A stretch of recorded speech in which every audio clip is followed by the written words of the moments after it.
In this video, we'll be learning about RMC-6236, an investigational drug for the treatment of pancreatic ductal adenocarcinoma, which is the most common form of pancreatic cancer. RMC-6236 is an investigational drug that treats RAS-driven cancers. While we focus on pancreatic ductal adenocarcinoma in this video, this drug is also being studied to treat other RAS-driven cancers, such as non-small cell lung cancer, colorectal cancer, gastric carcinoma, and ovarian adenocarcinoma. To inhibit the formation of cancer, RMC-6236 interacts with two proteins, the RAS protein and cyclophilin A. It's considered a RAS-on multi-selective inhibitor because it targets the active GTP-bound state of multiple variants of RAS isoforms. Isoforms refer to functionally similar proteins that have a similar but not an identical amino acid sequence. In this case, RAS isoforms include KRAS, NRAS, and HRAS proteins, which share a similar core structure and mechanism of action, but are localized to different areas of the cell membrane and activate different downstream pathways. To better understand how RMC-6236 works, let's review what the RAS protein is. The RAS protein is a type of GTPase transductor protein. GTPases are a family of enzymes that bind and hydrolyze guanosine triphosphate, or GTP, which is involved in energy transfer within cells. Transductor proteins relay signals from outside the cell to the inside, leading to a cascade of events that control and regulate critical processes. As we'll see later, the RAS protein essentially acts like a molecular switch, turning these signaling pathways that control critical processes within the body on and off. These signaling pathways allow the RAS protein to regulate and control cell behavior, such as cell growth and division, cell survival, and cell differentiation, which is how cells become specialized. Cells are considered the most fundamental unit of life as they can carry out all of the vital functions for living. Our bodies contain trillions of cells with many different functions that normally grow and divide to make more cells when our body needs to replace aging or damaged cells. RAS proteins are encoded by the RAS gene, which is an oncogene. An oncogene usually encodes proteins that control cell processes such as proliferation and survival. But when this type of gene becomes mutated, it can become a cancer-causing gene. The RAS gene is the most prevalent oncogene, and the KRAS gene specifically is the most commonly mutated member within the RAS family in human cancers. Specifically, for pancreatic ductal adenocarcinoma, oncogenic mutations in KRAS are found in 92% of patients. So, what happens when there's a mutation? First, remember how we said the RAS protein essentially acts like a molecular switch, turning signaling pathways that control cell processes on and off? Well, this is what normally happens. RAS GTPase is found within the cell and attached to the lipid bilayer, facing toward the cytosol. The cytosol contains GDP and GTP, which are competing to bind with RAS proteins. In the RAS GTPase cycle, we have a RAS bound to GDP, which means the RAS protein is in its inactive state or the molecular switch is off. Then the guanine nucleotide exchange factor catalyzes the release of GDP from the RAS protein. The RAS protein then binds GTP with a higher affinity, forming its active state and turning the molecular switch on. In this state, other protein effectors can bind to RAS and induce signaling pathways, such as the RAS mitogen activated protein kinase or MAPK pathway, that helps to control cell growth and proliferation. In a normally functioning RAS GTPase cycle, this switch isn't left in its active GTP-bound state.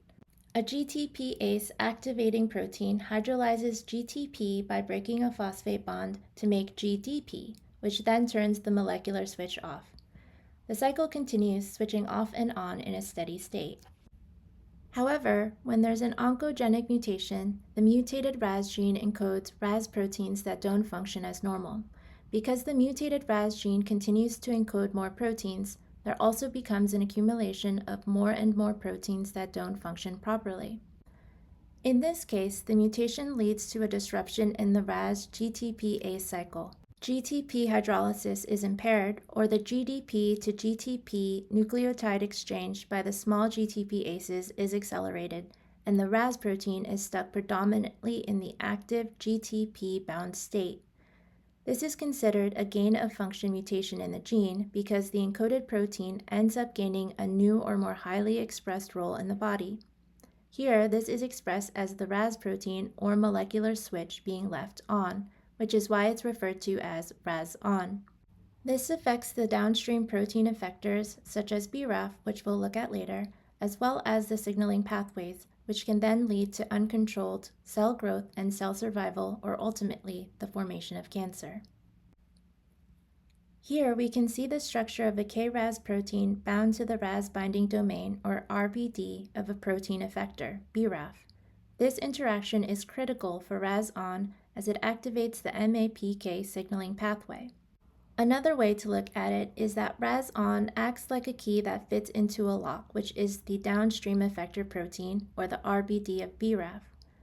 Once unlocked, the MAPK signaling pathway is activated, allowing the transduction of signals from outside the cell to the inside, leading to those series of events we discussed earlier that control and regulate critical cell processes. Now that we have a better understanding of what a RAS protein is and how gene mutations can cause the RAS protein to become stuck in its on state, we can take a look at RAS inhibitors like RMC-6236 that are being developed to treat RAS-driven cancers. RMC-6236 is actually modeled after cyclophilin A, which is a natural product that binds to cyclophilin A with high affinity. Scientists use this natural product as a way to design RAS inhibitors like RMC-6236. Also, what's unique about RMC-6236 versus other RAS inhibitors is that it targets the active form of RAS proteins, or RAS-on, rather than specific mutations in single RAS isoforms, which could allow for broader therapeutic advantage. RMC-6236 is a ligand, or a molecule that binds to a protein. In this case, RMC-6236 binds to RAS-on proteins and cyclophilin A. In general, a ligand binds to the binding site of the protein via non-covalent interactions. Based on its structure, we can see that RMC-6236 allows for hydrogen bonding due to the availability of highly electronegative atoms like oxygen or nitrogen. We can also see that its molecular structure contains aromatic rings that allow for aromatic stacking, which contributes to protein structure and stability within the hydrophobic core of a protein. Essentially, aromatic rings interact by stacking on top of each other.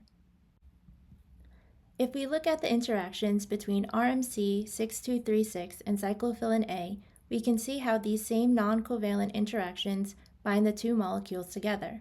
Predominantly, hydrogen bonding through amino acids like glutamine, asparagine, and arginine, as well as aromatic stacking via amino acids like phenylalanine and tryptophan. Similarly, when a RAS protein, specifically KRAS, binds to RMC-6236 and cyclophilin A, the amino acids in a KRAS protein like glutamine participate in hydrogen bonding, and amino acids like tyrosine participate in aromatic stacking, thereby creating a tricomplex between the three bonded molecules. Next, let's look at the ribbon and surface representations of the KRAS protein and cyclophilin A. As you can see, KRAS and cyclophilin A are both individually made up of alpha helices and anti-parallel beta sheets that are folded into compact tertiary structures by way of the molecular interactions that we discussed, as well as RMC-6236. We haven't talked much about cyclophilin A, but it is important to note that it is a peptidyl prolyl cis-trans isomerase, which is an enzyme that plays a critical role in protein folding and function. Cyclophilin A is also considered an intrinsically disordered protein. As we can see from its structure, it contains segments that lack secondary structure, like alpha helices or beta sheets.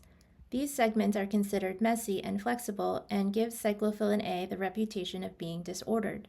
However, this disorderedness allows it to shift its shape and makes it possible for it to interact with many different partner proteins at different phases, which includes a RAS protein, for example, in its active GTP-bound state. Now that we have a better understanding of the different molecules and interactions involved, we can review RMC-6236's mechanism of action. As we've mentioned, it bonds with cyclophilin A, which then binds with a RAS-on protein to form a tri-complex. Remember that a RAS-on protein also binds with the RAS binding domain of BRAF, a protein effector, and that the interaction between the RAS-on protein and the RBD of BRAF is critical to activate the MAPK signaling pathway. However, as you can see here, the tri-complex inhibits the interaction of the RAS-on protein and the RBD of BRAF by steric occlusion, which prevents the activation of that MAPK signaling pathway and disrupting cell processes that can lead to the formation of cancer through uncontrolled growth of cancer cells. We can also compare this mechanism of action to the key and lock analogy that we used earlier. As a reminder, our lock is a downstream effector, or BRAF, and our key is RAS-on. However, the tri-complex that is formed by the binding of RAS-on with RMC-6236 and cyclophilin A makes the key too big to fit into the lock. Therefore, we are unable to unlock the signaling pathways of the RAS-on protein, essentially blocking it from functioning.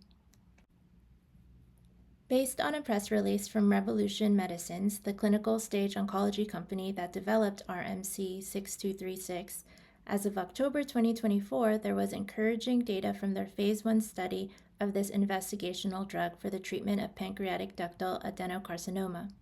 According to their data, the use of RMC-6236 by patients has shown anti-tumor and positive progression-free and overall survival outcomes. The study is moving into a phase 3 registrational study called RASolute 302, where it will further evaluate its safety and efficacy in a larger patient population. The study will also compare the drug to standard chemotherapy as a second-line treatment option for patients with advanced or metastatic pancreatic ductal adenocarcinoma. As of October, the first patient has already been dosed for this study.